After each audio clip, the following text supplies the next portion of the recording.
سوال پوچھا گیا ہے، کیا قرآن مجید اہل عرب کے لیے عزت اور فخر کی چیز ہے؟ فرمایا گیا کہ یہ قرآن جو تمہاری زبان عربی زبان کے اندر نازل ہوا ہے، یہ تمہارے لیے ایک بڑی عزت کی چیز اور دائمی شہرت کی چیز ہے۔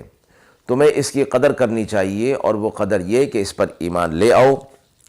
اور جیسا کہ دنیا نے دیکھا کہ اہل عرب کو اللہ تبارک و تعالی نے قرآن کی برکت سے ساری دنیا پر غلبہ عطا فرمایا اور فاتح بنا دیا، اور پورے عالم میں ان کی عزت کا اور شہرت کا ڈنکا بج گیا۔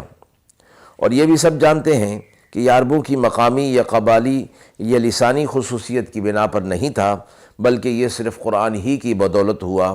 اگر قرآن نہ ہوتا تو شاید آج کوئی عرب قوم کا نام لینے والا بھی نہ ہوتا۔ اسی بات کا تذکرہ کر کے یہ فرمایا گیا کہ تمہارا ذکر اس کتاب کے اندر کر دیا گیا ہے، لہذا تم اس بات کو سمجھو اور اس پر ایمان لے آؤ۔ وآخر دعوانا ان الحمد للہ رب العالمین۔